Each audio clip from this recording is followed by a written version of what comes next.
And good morning, everyone. Welcome to Penn State Barron's Rise and Shine webinar entitled Mental Health Matters. My name is Dave Johnson. I'm the Associate Director of Development and Alumni Relations with Penn State Barron, and today's moderator.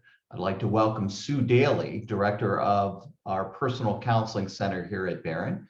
She holds a master's degree in clinical psychology from Edinburgh University and has a license to practice in the state of Pennsylvania. She has been a longtime member of both the Association of University and College Counseling Center Directors and the Pennsylvania Psychological Association.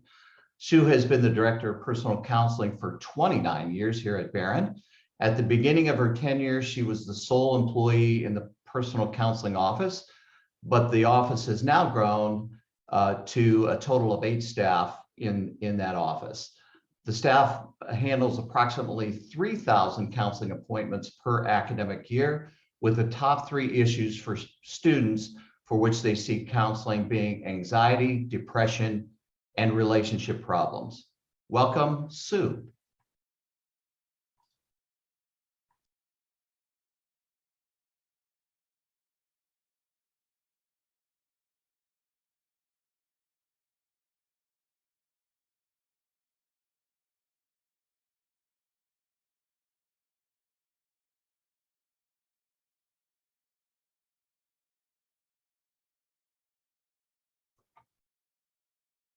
Good morning. Thank you for joining me here this morning. I'm hoping that you're all taking care of yourselves and each other as we navigate through these uncharted waters of COVID and everything else we've all been dealing with. Seems we're all coping with uncertainty in some form or another. So I hope you can find something useful to take away from our time here together. When I first began working in the personal counseling office 29 years ago, the primary problems for which students sought help for were things like test anxiety, relationship breakups, and trouble adjusting to college life without the structure of high school and home. Before we move to the next slide, I wanted to point out these pictures on the wall. I think this is 1948 or so, when pictures were pictures. And these gals are holding what I'm thinking are the original emotional support animals here in college. So while those issues still remain for a lot of students, the students 29 years later in this office are a way different student than they were back then. There's a change in the nature and intensity of students' problems, and technology has had a lot to do with that. In many ways, it impacts the quality of our lives as well as determines how we're going to spend our time, whether good or bad, how we're spending our time. As for COVID-19, we are living in a time like no other, and I'm calling it what we're living with is a healthy anxiety. We're not going many places. We're staying close to friends and families, trying to stay safe, avoiding large crowds, except for the Penn State games. But when Barron transitioned to learning and working from home in response to COVID, close quarters over time, and it was a lot of time, led students and many staff and faculty, I might add, to engage in unhealthy habits, such as overeating, oversleeping, maybe over drinking, and in some cases led to more violence in the household. Not all of our students come from happy households. There's a less financial security due to job losses and mandated vaccines. And then there's been our social climate. The massage parlor shooting in Atlanta, Georgia, killing 8 Asian women. A gunman opening fire in a Colorado grocery store, killing 10. The Taliban attempting to take over Afghanistan, Hurricane Ida, California wildfires, severe racial injustice issues, rioters storming the US Capitol building, and then COVID-19 that's killed 5 million of us worldwide.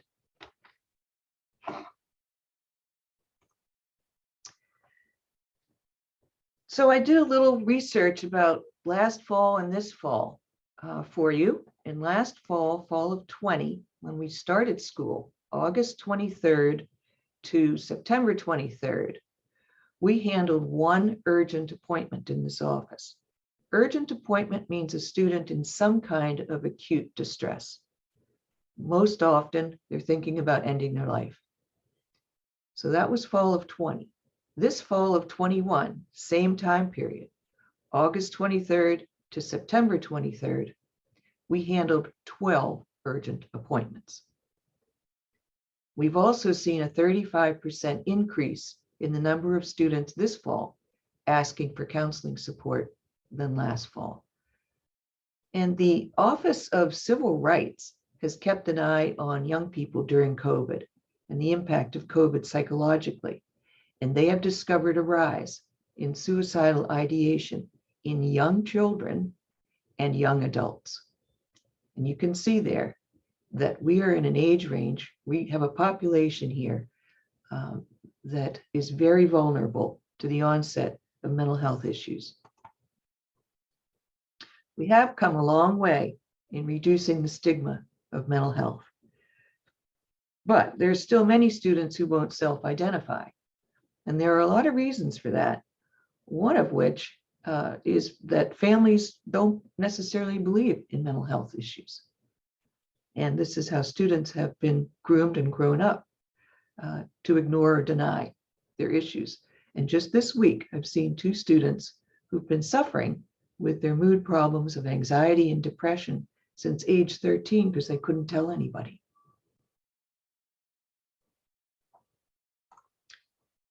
Who are we in the personal counseling office? Well, a bunch of elves here. Well, this is most of us, not all of us. The 2 women on the left are our staff assistants. The guy with the big beard came to the office after 12 years of working as a case manager in the county of Erie. The guy next to him, Jim Dowds, he came to us from the Barber Institute after 22 years in the community. And Lee, behind the lion, came to us after 13 years of doing crisis work in the community. And that's me with Ernie, our little counseling dog. There he is. Ernie has been on our campus 12 out of his 13 years, and he's a wonderful little ambassador for us. And Nicole, next to the lion, came to us right out of grad school, and she's been with us 16 years. Where are we? We're currently located in the Reed Union Building on campus. What we are looking forward to relocating to the brand new Erie Hall in about 2 years. We all watched the demolition of the old Erie Hall this fall, which was pretty remarkable. First building on the campus. And I like this marriage between the recreational facility and the counseling office because, as you note there are lots of ways to feel better emotionally, psychologically. It's not all about one-to-one counseling. What I like to say to students is activity is an antidepressant. And so we hope to refer students to drop-in yoga classes, learn to meditate, and various other ideas when we locate to here. It's rather stunning. Right now, it's a big pile of mud. But we have a lovely suite devoted to the counseling office. Maybe we'll even hop on a machine once in a while. What do we offer in the office? Well, basically, we assess what's getting in the way of a student being successful personally and/or academically. We use a brief model of psychotherapy, addressing the student's issues and goals. You always want to know, what do you want to work on? That way we'll know if we're accomplishing anything. We help them work with their thoughts and feelings. We talk about the value of nutrition and sleep. You might want to know or be interested to know that we've learned that diets high in protein keep us from feeling anxious. So include more protein if you're an anxious person in your day, not just breakfast, lunch, and dinner, but little snacks throughout the day. And you might find your brain a little calmer. We help boost self-esteem and social skills. We work a lot with stress management. We consult about medication in the event a student wants to consider medication for a stubborn mood disorder. If they're overextended, we address the consequences of that. Procrastination, that's a big one. Health issues. I had a student last year present in quite a bit of distress after getting a diagnosis of diabetes and what that would mean for her, insulin and all that she had to learn about it. She was quite upset with her health issues. Family concerns, deaths. This is like a small city up here. Things happen. One of the saddest phone calls I had from a parent was a mother who was sobbing and gathered herself to ask me if I would be willing to go to her daughter's room at an appointed time while she called her and told her that her father had died of a heart attack while jogging at lunchtime that day. It was a very sad intervention. Another mother crying asked me if I would reach out to her son, whose beloved dog, Scotty, who he'd grown up with, had passed away.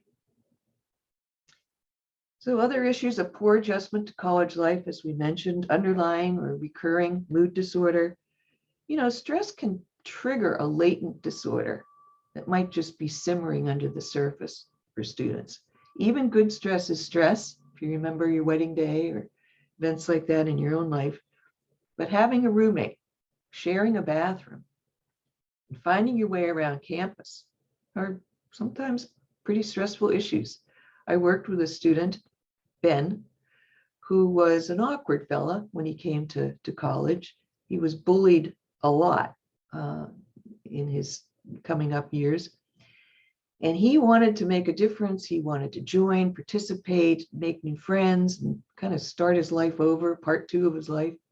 So he wanted to attend every opportunity he could to have that happen. So welcome week, the first week of school, he attended all of the activities, and he finished tie-dyeing in some place on campus, and he raced up to his room to put on his Hawaiian shirt for a luau with roasted pig and everything. And he got to his dorm and his room, and he couldn't get his key to work in the door. So he asked his RA for help, his resident assistant, and the resident assistant said, "Buddy, you got the right room number, but you're in the wrong residence hall." And poor Ben was devastated and sought out some counseling support. We'll tell you, Ben went on to work for the FBI, so he got his revenge, apparently. All right, let's see. And so assessing coping skills, finding out what existing supports they have, if they know of the resources on campus that might help them along. We also offer consultation with parents, friends, faculty, staff. Now, we have strict confidentiality protocols, so we can't share information about the student, but we're certainly open to hearing of concerns and will outreach to the student to see if they want to come on in and talk about what's going on. We also offer several outreach programs and events throughout the year. We recognize every October National Depression Screening Day. We do RA training. We do in-class presentations on a variety of topics: resilience, stress, workshops. This fall, we've had 35 requests for those programs.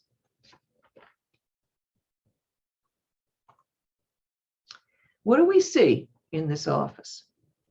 Well, the top issue is anxiety. No surprise. You might be interested to know there are 7 different types of anxiety. And the one we see the most of is social anxiety. Social anxiety is basically the fear of the disapproval of others. I look stupid.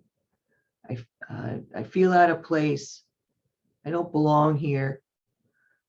Kinds of thinking is what students engage in. And of course, they do a lot of overthinking and exaggerating. It could be a pretty intrusive problem if you don't address it, and this is a fixable problem.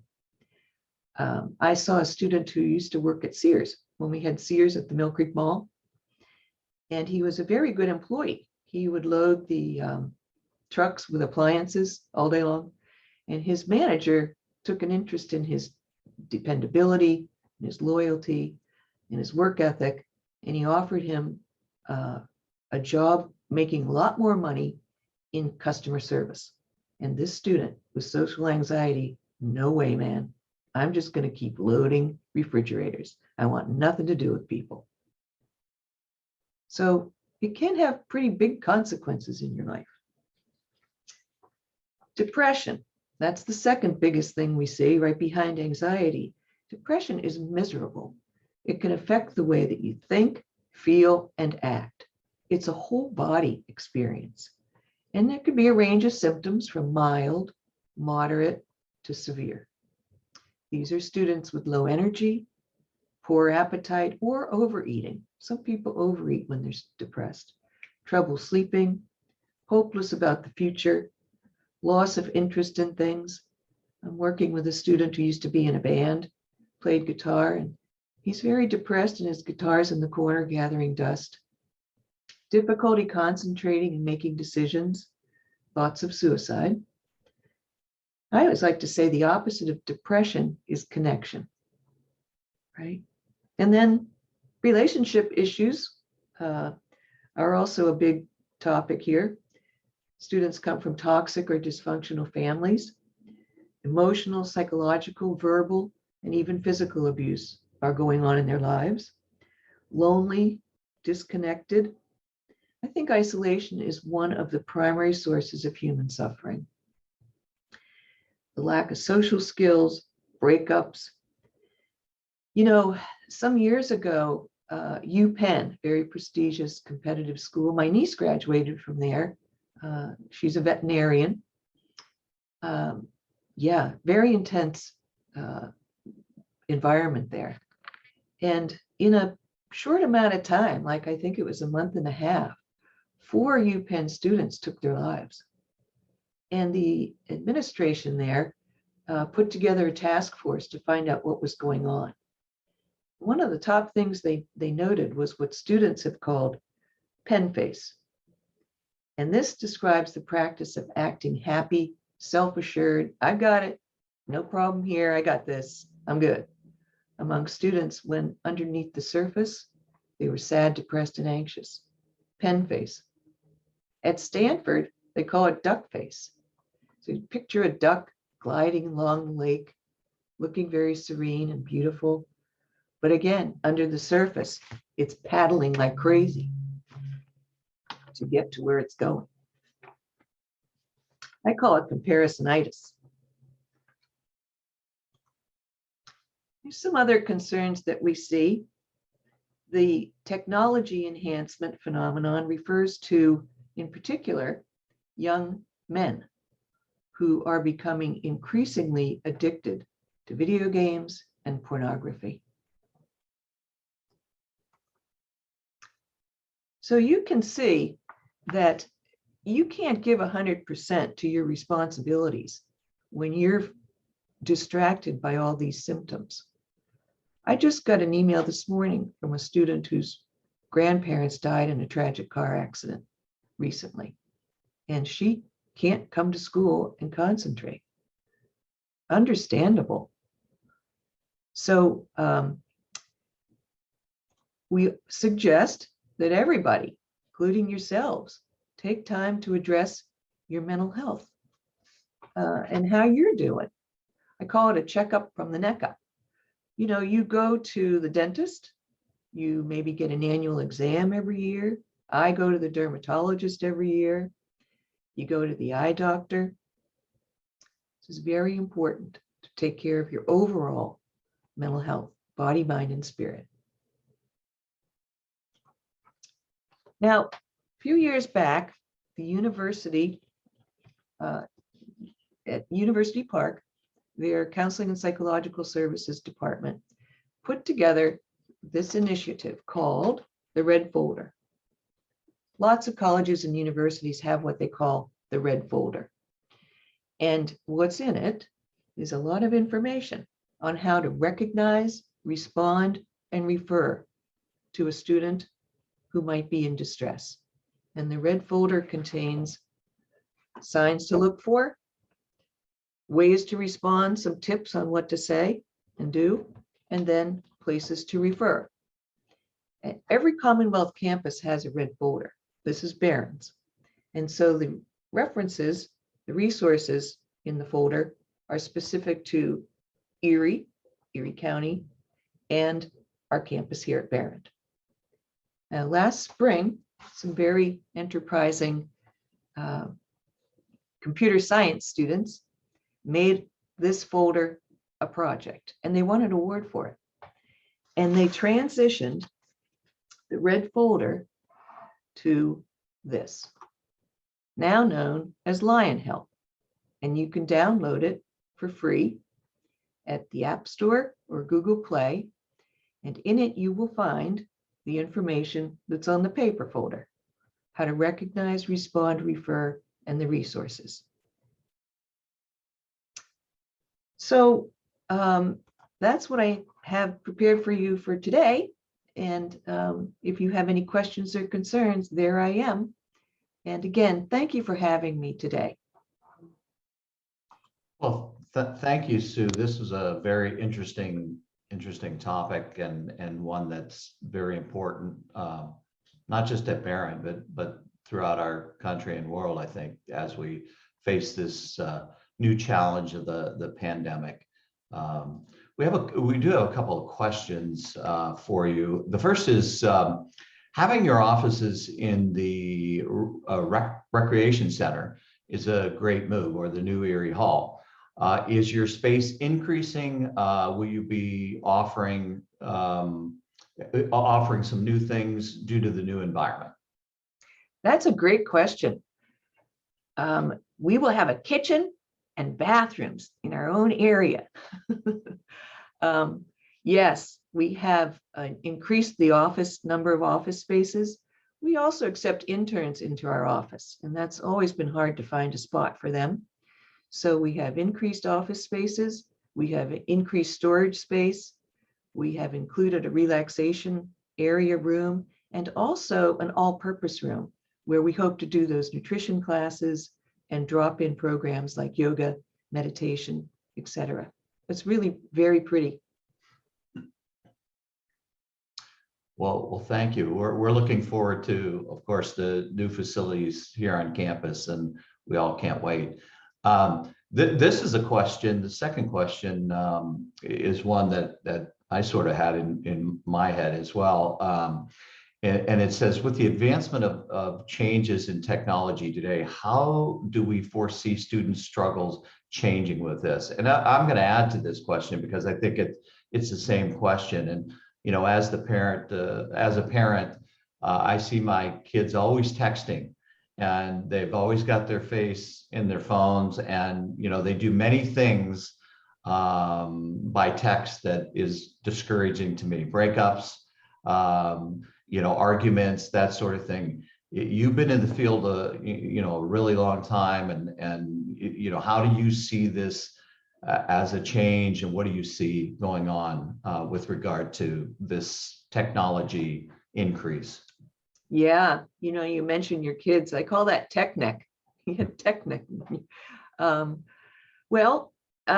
Technology certainly has good, bad, and ugly features to it, right? But you'd be surprised. I've had a number of students disconnect from Facebook.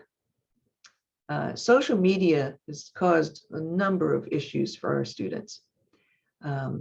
And many are stopping using them. So that's a trend I'm seeing. Of course, they'll be replaced with something, but I don't know what that will be. But yeah, it's a problem. There's a lot of addiction to devices. And when we talk about social anxiety being our top problem, no surprise there, they don't talk to each other. They just text. A quick little story, which, I probably shouldn't tell, but, we were at a family reunion and my kids were going to order a pizza, and it was comical to see them deciding which one was going to call the pizza shop and order, because they just didn't have the skills to do it. That is more common than you realize, Mhm. isn't Yeah, it? It's a fascinating generation to witness. they just don't like talking on the phone. Another question, what should we do if we recognize signs of depression, anxiety, or suicide with our friends and family? Great question. Outside of Penn State Barron, where we have some resources, oftentimes I've had people come to me and I just don't know where to refer them to. What's the first step? Where, if we see somebody that's in trouble, that maybe is really just about ready to commit suicide, who do we call? Well, I think the first thing is to have the conversation. And we've learned from a lot of research that mentioning the word suicide, are you thinking of hurting yourself, taking your life, does not increase the likelihood for the student to do so. They've already been thinking about it. So don't be shy in saying that word. So you ask the question, and you consider escorting them to some help and persuade them to do so as best you can. I think the number one place in Erie County to call if you're concerned is crisis services. They are a 24-hour, 7-day-a-week operation. I used to work there many years ago. And these are mobile therapists. They can come to you any hour of the day or night. Sometimes they come up here on the campus for sure. But you can talk to them over the phone about your concerns and what specific resources you're looking for, and they can direct you to an appropriate facility. That one tip right there is key, crisis services. So maybe somebody will put that in the chat for us to have a link to that. What are the trends that you're seeing and the research indicating regarding the mental health of young adults moving forward? Well, I don't think it's slowing down. I can tell you that. I've kept statistics in this office since the day I landed here, and we have gone from a few students to 700 and a year. And those appointments that you noted earlier, I'll tell you what is shifting, and we've been discussing it here.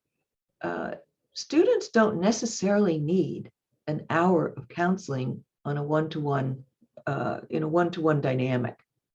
So we've been thinking about having drop-in chats, asking if a student would like a half hour or an hour.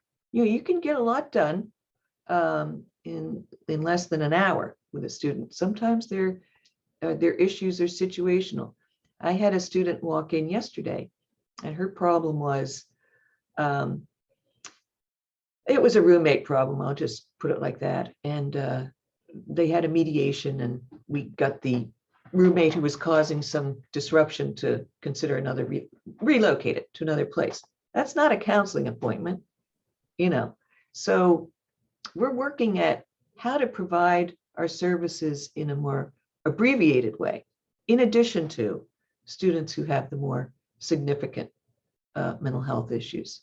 So that's something that I think counseling centers around this country are trying to figure out, because there is really an explosion of demand. One thing I thought of, Sue, as well is, oftentimes when people come to us for assistance, would you say that it's just best to listen rather than trying to provide advice? I think oftentimes we think that we have to provide them some, miracle pill or something that's going to help them right away. But oftentimes, would you say it's just about listening? It's a lot about listening. Listening is a gift to people. I sometimes tell my students, I tell my male students, your girlfriend wants the gift of understanding, not advice. Yeah, good point. Might have to take that with me. What are the, another question, what are the outreach initiatives to encourage students to seek help outside of the walk-in? So maybe people don't walk in. What are the initiatives? And you did mention some that you are doing on campus. Are there others? Yes, throughout the year, we try and have a presence around the campus. And sometimes it's quiet marketing. But we also have a website that has a lot of self-help stuff on it. So if you're hesitant about coming to the office, you might want to start there. We have a program called WellTrack, and you can monitor your mood, self-monitor how you're doing. It gives you ideas on what to do and what not to do. We also have Protocol, which is a 24/7 operation that students can call in the middle of the night if they're having a problem. And those calls get sent to me in the morning to follow up with or not. Yeah, so there's other things. Ginger, they're on our website for resources for students that are self-help based. So your office is very involved in, say, for instance, freshman orientation, and you try to, I believe your office tries to really be engaged with freshmen as they come in, because that probably is a very critical time in their success here on campus. Would you say that? Oh, yeah. We go into a number of what are called first year seminars. And these are opportunities for professors to invite resource people around the campus that students might want to contact throughout their stay with us. And we do a lot of that. And sometimes, the professor wants 50 minutes. Sometimes they just want an introduction to our services. But we haul Ernie around, and he generates some interest in the office. A student came in yesterday to be with him I just heard about him in my first year seminar. Well, in fact, we just have questions about Ernie. Oh, and this participant says, I've met Ernie before and know he is the mascot of the office at Barron. But do you use therapy dog organizations around campus at all? we do not, but we do have a student group called PAWS, and they are all about bringing therapy dogs to campus, and they volunteer in shelters around town. Mm-hmm. And do you see Ernie as being an effective tool in addition to counseling? Sometimes I think Ernie's more popular than I am, and that's fine with me. He curls up with students. He puts his paws on students, and he's just a little joy factor. He can shift a mood pretty quickly in here because he's such a character. So yes, I think he provides quite a comfort for students. Another question, what ability do students have to seek, I believe this is psychiatry help when medication is needed? Is that available on campus, or do they have to go through their own doctor? Yeah, I'm sorry, I didn't mention that when I showed the Christmas picture of us all. We have a consulting psychiatrist who comes to the campus every couple of weeks to meet with students who might want to continue with medication or start a medication. She is free to enrolled students. And when she prescribes, if she prescribes, it's up to the student, of course, to pay for the medication. But if a student wants to meet with the psychiatrist, our protocol is that they first meet with a therapist. So you don't just walk in and say, I need to see that doctor. So we work up a summary of their needs and create a referral for Dr. Julie. But yes, she's very busy. So sometimes we do use psychiatrists in the community as backup. And what we don't do in this office is psychological testing. So if you think you have ADHD, for instance, Penn State requires that you have documentation to support that. And so we do refer to the community. We have a nice connection with a couple of psychologists who do that testing for us. And if indeed you do test positive for attention deficit disorder, our psychiatrist and most in college campus settings do not prescribe stimulant medication because of the abuse factor. So we send students into the community to see a psychiatrist for the medication. Okay. Another question, when does your office overlap to outside help for the students? Meaning, do you work with students consistently all semester, or when does it move to finding them long-term help in their hometown? Yeah, that's a good question. We don't have limited sessions here. It's really up to the discretion of the counselor and the student. We certainly will help students find providers in their hometown. You know, we're not open all the time. It's a very transient population. So if we have a student, particularly a student dealing with trauma or a significant eating disorder, these are students who require specialists. And as I mentioned, we're a brief model of psychotherapy. This is not like an outpatient clinic. So also on our website, there's a way to find a provider in your community. So we will help the students access longer term services if needed and over holidays. We've had some students with eating disorders participate in an inpatient program called Renfrew in Philadelphia when they're on holiday breaks. Interesting.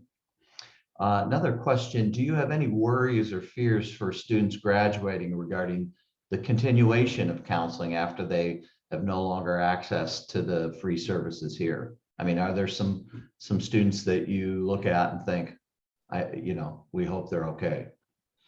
Of course, when I sit at graduation and look at them walking across the stage, I just say a little prayer.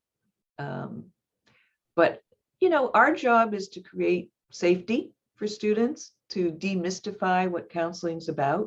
And hopefully by the time they leave us, they'll feel secure enough to find someone else to follow with that they can click with.